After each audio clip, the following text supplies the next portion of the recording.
Welcome to আর রান্নাঘর। বন্ধুরা, সবাইকে ঈদ মোবারক।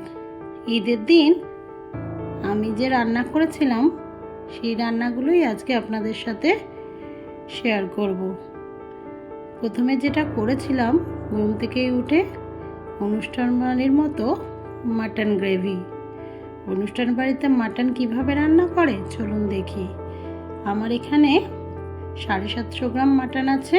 সেই মাটনে প্রথমে আমি সর্ষের তেল আর 1 চামচ মতো লবণ আর হাফ চামচ হলুদ গুঁড়ো দিয়ে প্রথমে মাটনটাকে মাখিয়ে নিলাম। আপনারা হয়তো জানেন, অনুষ্ঠান বাড়িতে কিন্তু মাটন আগে সেদ্ধ করে নেয়, তারপর গ্রেভি করে।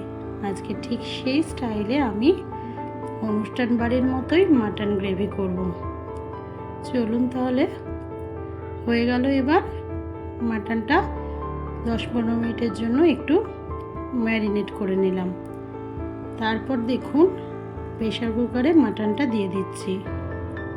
এবার একটা কথা বলি বন্ধুরা, আমি কিন্তু প্রেসার কুকারে একটু জল ব্যবহার করব না, শুধুমাত্র ঢাকনা লাগিয়ে 3টে থেকে 4টে সিটি দেব। ভয় পাওয়ার কিছু নেই, তাতে কিন্তু মাটন একদম পুড়ে যাবে না, কারণ মাটন থেকে যে জল বেরোবে তাতেই মোটামুটি মাটনও সেদ্ধ হয়ে যাবে এবং দেখুন কোনো লেগে যাওয়ারও ভয় থাকবে না।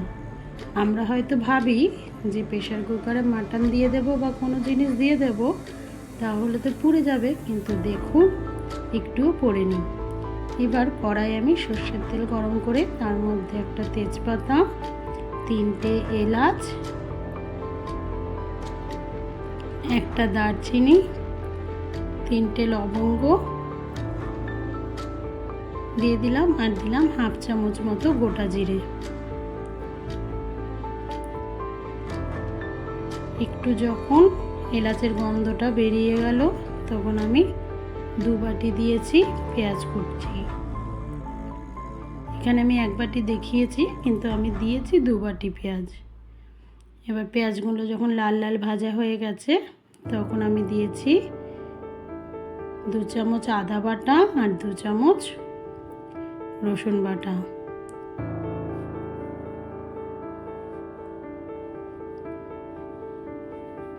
দিয়ে এবার একটু পেঁয়াজ আদা রসুন একটু ভালো করে একটু কষিয়ে নিচ্ছি। এরপরে আমি দিলাম একটা বড় সাইজের টমেটো বাটা। এখানে আমি টমেটো কুচি ব্যবহার করছি না, টমেটো একদম পেস্ট করেই দিয়ে দিলাম। তারপর এবার কিছু শুকনো মশলা, যেমন স্বাদ মতো লবণ, 1 চামচ হলুদ গুঁড়ো, 1 চামচ জিরে গুঁড়ো, 1 চামচ ধনে গুঁড়ো আর 1 চামচ শুকনো লঙ্কার গুঁড়ো, সব কিছু দিয়ে একটু মশলাটাকে লাল লাল করে কষিয়ে নেব।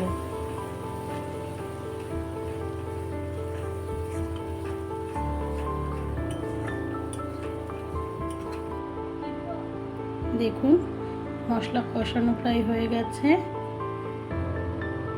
এই মোমেন্টে আমি চুপ করে 1 চামচ টক দই, বাড়িতে বসানো টক দই দিয়ে দিলাম।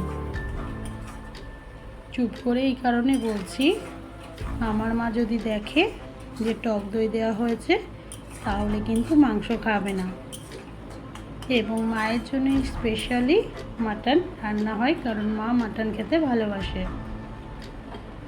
তারপর যে মাটন আমি সেদ্ধ করে রেখেছিলাম সেই সেদ্ধ মাটন দিয়ে দিলাম, আর মাটন থেকে যে জলটা বেরিয়েছিল সেই জলটাও অ্যাড করে দিলাম। এবার শুধুমাত্র কষিয়ে নিলেই হয়ে যাবে, তার কারণ মাটন আগে থেকেই সেদ্ধ হয়ে আছে। এই প্রসেসে একবার আপনারা রান্না করে দেখবেন, খুব সহজে তাড়াতাড়ি টেস্টি মাটন হয়ে যায়। কিছুক্ষণ আমি ঢাকনা দিয়ে রেখেছি, মাঝে মাঝে নাড়াচাড়া করে নিতে হবে নাহলে তলায় মশলাটা লেগে যেতে পারে। এইভাবে মাঝে মাঝে আমি কষিয়ে নিয়েছি। দেখুন মাটন আস্তে আস্তে কত রকম রং দিচ্ছে। মাটন পুরোপুরি তেল ছেড়ে দিয়েছে। উপর থেকে আমি একটু ধনেপাতা কুচি দিয়ে দিলাম।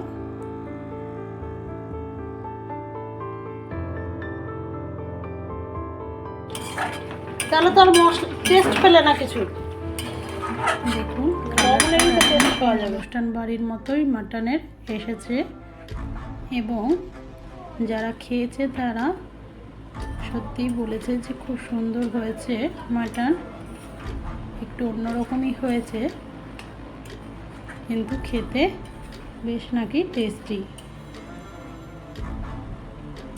আপনারাও এইভাবে মাটন কষা বা মাটন গ্রেভি অনুষ্ঠানের বাড়ির মতো বেশি ঝোল রাখলাম না, পানি দিয়ে করে দেখতে পারেন।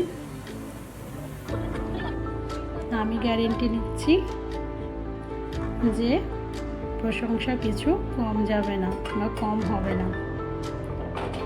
দেখুন কি সুন্দর কালার এসছে। আপনাদের যদি আমার এই রান্নাগুলো ভালো লাগে তাহলে অন্যদের সাথে প্লিজ শেয়ার করবেন আর লাইক কমেন্ট করতে কিন্তু ভুলবেন না। এবার একটু পরিবেশন করা যাক। আমি আজকে একটা স্টিলের থালা নিয়েছি মাটনটা রাখার জন্য। স্টিলের থালায় লুকটা খুব ভালো আসে। দেখুন এইভাবে মাটন কষা করে নিলাম। আপনারাও